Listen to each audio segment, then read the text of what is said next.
ഇനി എനിക്കില്ല ചോദ്യം. ഇപ്പൊ ഞാൻ ഫുഡ് ബിസിനസ് എന്ന് പറയാൻ ഒരു കാരണമുണ്ട്. കാരണം ആദ്യം ഞാൻ വിശ്വസിക്കും ആദ്യം തന്നെ പോയിട്ട് റെസ്റ്റോറൻറ്റിൽ അങ്ങോട്ട് ഇൻവെസ്റ്റ് ചെയ്യലല്ല. നിങ്ങൾ പറഞ്ഞ പോലെ പല രീതികളുണ്ട്. ഒന്ന് നമ്മളെ കസ്റ്റമർ ആരാന്ന് മനസ്സിലാക്കും. പക്ഷെ ഇപ്പോഴത്തെ കാലഘട്ടത്തിൽ ഡിജിറ്റലാണ്. നിങ്ങൾക്ക് ആദ്യം വേണമെങ്കിൽ നിങ്ങൾ പറഞ്ഞ പോലെ റെസിപ്പീസ് ചെയ്യാം. അപ്പൊ നിങ്ങളിപ്പോൾ പറയുകയാണെങ്കിൽ ഇപ്പൊ ഒരു ഫുഡ് ബിസിനസ് എനിക്ക് ചെയ്യണം, ഒരു കഫേ ചെയ്യണം. നേരെ പോയിട്ട് ഞാൻ കുറെ ആൾക്കാരുടെ അടുത്ത് കാശും വാങ്ങിച്ച് പോയിട്ട് കഫേ തുടങ്ങി കഴിഞ്ഞാൽ കാര്യം നടക്കൂല എന്നാണ് ഞാൻ മനസ്സിലാക്കുന്നത്. അതിന് ഈസിയർ വേസ് ഉണ്ട്, ഡിജിറ്റൽ യുഗം ആയതുകൊണ്ട്. നിങ്ങളുടെ അഭിപ്രായത്തിൽ എങ്ങനെ ആയിരിക്കണം ഒരു പുതിയൊരു ഫുഡ് ബിസിനസ് സെറ്റ് ചെയ്യേണ്ടത്? നിങ്ങൾ ഉദ്ദേശിക്കുന്നത് ഒരു ഓഫ്ലൈൻ ബിസിനസ് തന്നെയാണോ അതോ? അതായത് ഓൺലൈനിലൂടെ ഓഫ്ലൈനിൽ എത്താം. അതായത് ആദ്യം ഓൺലൈനിൽ ചെയ്തിട്ട് അൾട്ടിമേറ്റ്ലി നിങ്ങൾക്ക് ഒരു കഫേ തുറക്കാം. ആ ഒരു ലൈനിൽ എങ്ങനെ ആയിരിക്കാം? അല്ല, അതിന്റെ അടുത്തൊരു കാശുമില്ല. എങ്ങനെ എനിക്ക് കഫേ ചെയ്യണം, അല്ലെങ്കിൽ സ്വന്തമായിട്ടൊരു ഫുഡ് ബിസിനസ് ചെയ്യണം, ഞാൻ എന്ത് ചെയ്യണം? അല്ല, അതൊരു ഭയങ്കര നീഷ് ക്രൗഡിലും നിങ്ങളൊരു ഫോക്കസ്ഡ് ആണെങ്കിൽ ചെയ്യാൻ പറ്റും. ഇപ്പൊ കൊച്ചിയിൽ തന്നെ റീസെന്റ് ഓപ്പൺ ചെയ്ത 2 ബിസിനസ് ഉണ്ട്. ഒന്ന് നമ്മുടെ ഒരു ഗ്രാന പിസേറിയ എന്നുണ്ട് എബ്രാമത്ത്. പുള്ളി വീട്ടിൽ ഇതെന്നുള്ളൊരു വളരെ ഒരു ചെറിയ രീതിയിൽ, അല്ലെങ്കിൽ നമ്മൾ ബുക്ക് ചെയ്ത് പോയിട്ട് ആ രീതിയിലാണ് പുള്ളി പിസ്സ ചെയ്തിരുന്നത്. പുള്ളി അപ്പോൾ ആ ഒരു ക്രൗഡിന് പുള്ളി ബിൽഡ് ചെയ്തു, ഒരു നീഷ് ക്രൗഡിന്. പുള്ളി ഫോക്കസ് ചെയ്ത് പിസ്സയിൽ മാത്രമാണ്, അത് മാത്രം ഫോക്കസ് ചെയ്തിട്ടാണ് പുള്ളി ചെയ്തിരുന്നത്. അത് കഴിഞ്ഞിട്ട് അതിന് ഭയങ്കര ഒരു അക്സെപ്റ്റൻസും കാര്യങ്ങളും വന്നപ്പോൾ അതിലിപ്പോൾ അത്യാവശ്യം ഒരു 60 കവേഴ്സ് ഉള്ളൊരു ഇത് പനമ്പള്ളി നഗറിലൊരു പിസ്സേറിയനെ തുടങ്ങി. അല്ല, എങ്ങനെയാണ് ആ ക്രൗഡിനെ ബിൽഡ് ചെയ്തത്? അല്ല, നമ്മൾ ഫുഡ് സ്പീക്സ്. നിങ്ങൾ ഈ പറഞ്ഞ പോലെ നമ്മൾ ഉണ്ടാക്കുന്ന ഭക്ഷണം അത് ഇഷ്ടപ്പെടുന്ന ആളിലോട്ട് എത്തിക്കുക എന്നുള്ളതാണ്. അതിന് പല രീതികളുണ്ട്. ഒന്ന് ഒബ്വിയസ്ലി ഒരെണ്ണം എന്ന് പറഞ്ഞു കഴിഞ്ഞാൽ ഇൻഫ്ലുവൻസർ മാർക്കറ്റിംഗ് ഭയങ്കര ഒരു കാര്യമാണ്. ഇൻഫ്ലുവൻസർ മാർക്കറ്റിംഗ് അതിൻ്റെ കുറേ പോസിറ്റീവ്സും ഉണ്ട്, നെഗറ്റീവ്സും ഉണ്ട്. കാരണം ഇൻഫ്ലുവൻസർ മാർക്കറ്റിംഗ് ആണെങ്കിലും നമ്മളൊരു നിങ്ങളുടെ ബ്രാൻഡിനെ നിങ്ങൾ ഇൻഫ്ലുവൻസർ മാർക്കറ്റിംഗ് വഴി നിങ്ങൾ എൻഡോസ് ചെയ്ത് പബ്ലിക്കിലോട്ട് എത്തിക്കുമ്പോൾ നോക്കേണ്ട ഒരു ഫസ്റ്റ് കാര്യം എന്ന് പറഞ്ഞാൽ നിങ്ങളുടെ ബ്രാൻഡിന് നിങ്ങൾ ഉദ്ദേശിക്കുന്ന അല്ലെങ്കിൽ നിങ്ങൾ പ്ലേസ് ചെയ്യുന്ന ഒരു രീതിയുണ്ട്. അല്ലെങ്കിൽ നിങ്ങളുടെ ബ്രാൻഡ് എന്താണ്, നിങ്ങൾക്കൊരു വിഷൻ ഉണ്ടാവും, ഒരു മിഷൻ ഉണ്ടാവും. അപ്പൊ അത് സാറ്റിസ്ഫൈ ചെയ്യുന്ന ആളുകളാണോ നിങ്ങളുടെ ബ്രാൻഡിനെ എൻഡോസ് ചെയ്യുന്നത് എന്നുള്ളത് എപ്പോഴും ചിന്തിക്കണം. അത് സത്യം പറഞ്ഞാൽ ചിന്തിക്കുന്നില്ല എന്നുള്ളത് ഭയങ്കര ഒരു സത്യമാണ്. ആരെങ്കിലും പിടിച്ച് ഓഡിയൻസ് ഇല്ല ഒരാളെ പിടിച്ചിട്ടല്ല നിങ്ങൾ കൊണ്ടുവന്നിട്ട് എൻഡോസ് ചെയ്യിപ്പിക്കേണ്ടത്. ഒരിക്കലും അല്ല. എസ്പെഷ്യലി ഇപ്പൊ ഞാൻ എപ്പോഴും ഞാൻ ഈ പറയുന്ന പല സംസാരങ്ങളും നമ്മളെന്ന് വെച്ചാൽ ഒരു ചായക്കട തുടങ്ങുന്നതിനെ പറ്റിയിട്ടല്ല നമ്മൾ ഈ പറയുന്നത്. നമ്മളൊരു പ്രോപ്പർ ഫുഡ് ബിസിനസ് കാരണം ഇത്രയും ഓർഗനൈസ്ഡ് ആയിട്ടുള്ള ഒരു ബിസിനസിനെ കുറിച്ചാണ് നമ്മൾ ഈ സംസാരിക്കുന്നത്. നമ്മളൊരു അല്ലാതെ ചുമ്മാ എന്തെങ്കിലും ഒരു സംഭവം തുടങ്ങുക എന്നുള്ളതിനെ കുറിച്ച് ഇത്രയൊന്നും ചിന്തിക്കേണ്ട കാര്യമില്ല. വെറുതെ വന്നിട്ട് ഒരു സ്ഥലം എടുക്കുക, അവനെന്തുണ്ടാക്കാൻ അത് കൊടുക്കാം. നമ്മൾ അങ്ങനെയല്ല. നമ്മൾ പറയുന്നത് അതെ, നമ്മളൊരു ഓർഗനൈസ്ഡ് ആയിട്ടുള്ള ഒരു ബിസിനസിനെ കുറിച്ചാണ് സംസാരിക്കുന്നത്. അപ്പൊ അതൊരു എൻഡോസ് ചെയ്യുന്ന സമയത്ത് എന്റെ ടാർഗറ്റ് ഓഡിയൻസ് ആരാണ്, അപ്പൊ ആരെ കൊണ്ട് അത് ചെയ്യിപ്പിച്ചാൽ അത് എത്തും. ഇപ്പം ലൊക്കേഷൻ വലിയൊരു ഫാക്ടറാണ്. ഇപ്പൊ കോഴിക്കോട് ഒരു ബിസിനസ് ചെയ്യുന്ന സമയത്ത് നമ്മൾ കൊച്ചിയിലത്തെ ഒരാളെയും കൊണ്ട് നമ്മൾ ചെയ്യിപ്പിച്ചിട്ട് കാര്യമല്ല, കോഴിക്കോടിനാണ്. പക്ഷെ കൊച്ചിനെ കൊണ്ടും സാധ്യതകളുണ്ട്. എപ്പോഴെന്ന് വെച്ച് കഴിഞ്ഞാൽ ഇപ്പൊ കൊച്ചിയിൽ നിന്ന് കോഴിക്കോട് ഒത്തിരി പേര് വന്നിട്ട് ട്രൈ ചെയ്യാൻ ആഗ്രഹിക്കുന്ന ഒരു ബിസിനസ് ആണ് എങ്കിൽ, അല്ലെങ്കിൽ അങ്ങനത്തെ ഒരു USP നിങ്ങൾക്ക് ഉണ്ട്, ഈ ഒരു സാധനത്തിന് സ്കെയിലബിലിറ്റി ഉണ്ട്. അത് ഒന്ന്, കൊച്ചിയിൽ നിന്ന് ആളുകൾ ഇവിടെ വന്നിട്ട് കഴിക്കുക. രണ്ടാമത്തെ, ഈ ഒരു ബിസിനസ്സിന് കൊച്ചിയിലും പോസിബിലിറ്റി ഉണ്ട്. നിങ്ങൾക്ക് ഇതിന് സ്കെയിൽ ചെയ്യണമെന്നുണ്ടെങ്കിൽ അങ്ങനത്തെ ആളുകൾ കൊണ്ട് ചെയ്യിപ്പിക്കാം.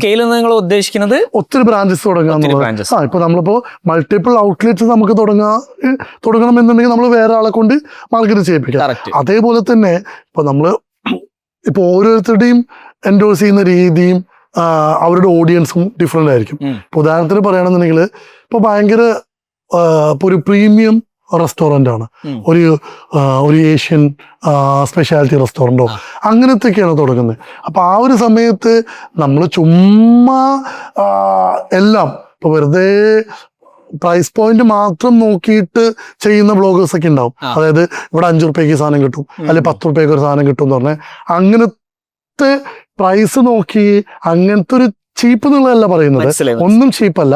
അങ്ങനത്തെ ഒരു ടൈപ്പ് പ്രൊമോട്ട് ചെയ്യുന്ന ഒരാളെയും കൊണ്ട് നിങ്ങളൊരു പ്രീമിയം സാധനത്തിനെ നിങ്ങൾ പ്ലേസ് ചെയ്ത് കഴിഞ്ഞാൽ, ഒന്നാമത്തെ കാര്യം അതുവരെ അയാൾ ചെയ്തുകൊണ്ടിരിക്കുന്നത് എപ്പോഴും ഒരു അഫോർഡബിൾ ആയിട്ടുള്ള ഒരു സാധനം കൊടുക്കുക. അതായത് ഇപ്പോൾ 100 രൂപക്ക് വയറ് നിറച്ച് ചോറ് കിട്ടുന്ന ഒരു സ്ഥലം, അല്ലെങ്കിൽ 50-30 രൂപക്ക് ചോറ് മീൽസ് കിട്ടുന്ന ഒരു സ്ഥലം. ഇങ്ങനത്തെ ടൈപ്പ് വീഡിയോസ് ചെയ്യുന്ന ഒരാളെയും കൊണ്ട് നിങ്ങളൊരു പ്രീമിയം ബ്രാൻഡിനെ മാർക്കറ്റ് ചെയ്ത് കഴിഞ്ഞാൽ പറ്റുന്ന മിസ്റ്റേക്ക് എന്താ വെച്ച് കഴിഞ്ഞാൽ, ഇയാളുടെ ഓഡിയൻസ് എന്ന് പറയുന്നത് ഇങ്ങനത്തെ ആയിരിക്കും. അവർ വൺസ് നിങ്ങൾ റെസ്റ്റോറൻറ്റ് വന്നു കഴിഞ്ഞാൽ ദേ വോണ്ട് ബി ഹാപ്പി. അവർ നോക്കുന്നത് എന്താ പറയാ, അവിടെ ഒരു ചോറിന് 150 റുപ്യാണ്. അത് നിങ്ങളുടെ ബിസിനസ് ഇവിടെ ആ ഒരു ബിസിനസ്സിന്, നിങ്ങളുടെ ബിസിനസ്സിന് ഭയങ്കര നെഗറ്റീവ് ഇമ്പാക്ട് ആവും. അത് ഒന്നിച്ച് മേ ബി ആളുകൾ അടിച്ചു കയറും. അതേപോലെ തന്നെ അതൊരു മൗത്ത് പബ്ലിസിറ്റി നെഗറ്റീവായിട്ട് ആ ബിസിനസ് ഒന്നും അല്ലാണ്ടായി പോകും. പക്ഷെ ഇവിടെ നമ്മൾ ഡിസ്കസ് ചെയ്യുന്നത്, നമ്മൾ പ്രീമിയം റെസ്റ്റോറന്റ് അല്ല, എനിക്ക് ആക്ച്വലി ഒരു ഫുഡ് ബിസിനസ് തുടങ്ങണം, എൻ്റെ അടുത്ത് വലിയ കാശൊന്നുമില്ല. അപ്പൊ നിങ്ങൾ പറഞ്ഞു ഇൻഫ്ലുവൻസർ മാർക്കറ്റിംഗ്, അതായത് ആദ്യം ഒരു പ്രൊഡക്റ്റ് വേണം, പിന്നെ നമ്മൾ ഇൻഫ്ലുവൻസർ മാർക്കറ്റിംഗ് ചെയ്യുന്നു. ഓക്കെ, ഈ ഇൻഫ്ലുവൻസർ മാർക്കറ്റിംഗ് ചെയ്യുമ്പോൾ ഈ ഫൗണ്ടർ ബ്രാൻഡ് എന്നൊരു സാധനം ഉണ്ടല്ലോ, അതായത് പേഴ്സണൽ ബ്രാൻഡിങ്, ഇതെങ്ങനെ ഇത് ക്ലബ് ചെയ്താൽ നന്നാവോ? How will that look like? 100%. കാരണം നമ്മളതിന് ഞാനീ എപ്പോഴും നിങ്ങൾ ഈ പറഞ്ഞ പോലെ ഫസ്റ്റ് നമ്മൾ ചെറിയ രീതിയിൽ ഓൺലൈൻ ഇതെല്ലാം തുടങ്ങുന്ന സമയത്ത് അവിടെ വ്യക്തിക്കാണ് ഇമ്പോർട്ടൻറ്റ്. ഇപ്പോൾ കൊച്ചിയിൽ തന്നെ മീൻസ് കോഴിക്കോടത്തെ സാഹചര്യങ്ങളെ എടുക്കാം. ഇപ്പോൾ കോഴിക്കോട് ഇപ്പം നമ്മൾ ബേക്കർ ആൻഡ് കോ എന്നുകൊണ്ട് ചെയ്യുന്നത്, മർവാൻ ചെയ്യുന്നത്. മർവാൻ ഈ പറഞ്ഞ പോലെ തന്നെ മർവാൻ എന്നുള്ളൊരു പേരും അതിൻ്റെ കൂടെ, കാരണം he's capable of doing that. Correct. അപ്പോൾ ആളുടെ ഒരു പേരും അവിടെ മാർക്കറ്റായി. ഞാൻ ബേക്കർ ആൻഡ് കോ എന്നേ പറഞ്ഞോളൂ, നിങ്ങൾ അതിൻ്റെ കൂടെ തന്നെ ഞങ്ങളോട് പറയിപ്പിച്ചതാണ്. കാരണം നിങ്ങൾ പറയുന്നത് എനിക്കറിയാം. ഇതേപോലെ തന്നെയാണ് ഞാൻ ഈ പറഞ്ഞ അബ്രാമത്തിന്റെ ഗ്രാന പിസേറിയ, ഇതേപോലെ തന്നെ കൊച്ചിയിലുള്ള ടോണീസ് കിച്ചൺ. അവൻ സുഷി കാര്യങ്ങളൊക്കെ വളരെ ഒരു ലിമിറ്റഡ് ക്രൗഡിനാണ് ചെയ്യുന്നത്. അവിടെ ബ്രാൻഡ് ആവുന്നത് ആക്ച്വലി ആദ്യം ഇത് ചെയ്യാൻ ഈ ഫുഡിനെ കുറിച്ച് അറിയുന്ന ആളാണോ, ഇയാൾ അതിന് കേപ്പബിൾ ആണോ, ഒന്നങ്ങനെ. അതായത് ഷെഫ് ഓറിയന്റഡിലാണ്, അതായത് ഷെഫ് തന്നെ ഇതിനെക്കുറിച്ച് അറിയുന്ന ആളങ്ങനെ. അത് ഷെഫ് ഓറിയന്റഡ് ആകുമ്പോഴാണ് ഭയങ്കരമായിട്ട് ഇതിനാളുകൾ മനസ്സിലാക്കുന്നത്. കാരണം അതിന് അയാൾ കേപ്പബിൾ ആണ്. അപ്പൊ അയാള് ഇതിൽ ഹി നോസ് അബൌട്ട് ഇറ്റ്. ആൾ എന്താണോ ചെയ്യുന്നത് എന്നുള്ളത് ആൾക്കറിയാം എന്നുള്ളൊരു ചിന്ത വരുന്ന സമയത്ത് ആള് തന്നെയാണ് അതിന് ബ്രാൻഡ് ആവുന്നത്. അതൊന്ന്. പക്ഷെ അതൊന്നും എല്ലാവരെ കൊണ്ട് സാധിക്കുന്ന കാര്യമല്ല. പിന്നെ നമ്മളൊരു പേഴ്സണൽ ബ്രാൻഡിങ് നമ്മൾ ഇപ്പൊ ഞാൻ ഓൺ ചെയ്യുന്ന റെസ്റ്റോറൻ്റ് എൻ്റെതാണെന്ന് അത് ചെയ്യുമ്പോൾ ആളുകൾ 100% ഇപ്പൊ ഒന്നാം വേണ്ട. ഇപ്പൊ നമ്മുടെ ബോച്ച് പേഴ്സണൽ ബ്രാൻഡിങ് ആണ്. നമുക്കൊക്കെ രണ്ടഭിപ്രായം ഉണ്ടാവും, പുള്ളി ചെയ്യുന്നത് ശരിയാണോ ശരിയല്ലോ എന്നുള്ളത്. വാട്ട് ഓർ ഹിസ് മെത്തേഡ് ശരിയാണോ എന്നല്ല പറയുന്നത്, ജസ്റ്റ് ഒരു ഇമ്പോർട്ടൻ്റ് എടുക്കുന്നതാണ്. മൂപ്പര് എന്ത് സാധനം തുടങ്ങിയാലും നമ്മൾ അറിയുന്നുണ്ട്. ബോച്ച് എന്തൊരു കാര്യമാണ്. ബോച്ച് ഒരു ടോഡി ഷോപ്പ് തുടങ്ങി, ബോച്ചൊക്കെ ടോഡി ഷോപ്പുള്ള ആളുകൾക്ക് അറിയാം. കാരണം ഒരുപാട് ഉള്ളിലാണ്, എത്രയോ ഉള്ളിലോട്ട് കയറിയിട്ട് എറണാകുളത്ത് തന്നെ മാറി അകത്തോട്ട് കയറി പിന്നെ ചെറിയ റോഡ് കൂടി പോയി ഒരു ചെറിയൊരു വാട്ടർ ബോർഡിന്റെ സൈഡിലായിട്ടാണ് അവിടെ ആളുകൾ എത്തുന്നുണ്ട്. ആളുകൾ പോകുന്ന ലൊക്കേഷൻ ഇതൊന്നും അതിന്റെ അകത്ത് ഇമ്പോർട്ടന്റ് അല്ല, ആളുകൾ തേടി പോവാണ്. എപ്പോഴും നമ്മൾ നോൺ ഫേസ് ഇങ്ങനെ സാധനങ്ങൾ തുടങ്ങുമ്പോൾ പെട്ടെന്ന് ശ്രദ്ധിക്കുന്ന ഈ പേഴ്സണൽ ബ്രാൻഡിങ് ഉള്ളതുകൊണ്ട് തന്നെ. അപ്പോൾ നമ്മൾ തന്നെ നമ്മളെ ബ്രാൻഡിനെ കുറിച്ച് സംസാരിച്ച് ഇതായി എത്തുന്ന സമയത്ത് ഉറപ്പായിട്ടും എത്തും.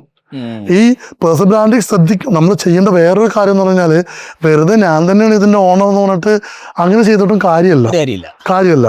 അതായത് ഇത് ചെയ്യാൻ ഞാൻ കേപ്പബിൾ ആണ് എന്നുള്ളതാണ്. ഇപ്പൊ ഞാൻ തന്നെ കുറെ പേരെ കൊണ്ട് ഞാൻ പബ്ലിസിറ്റി കൊടുത്ത് ഇതിനെക്കുറിച്ച് അറിയുന്ന ഒരാളാണ്.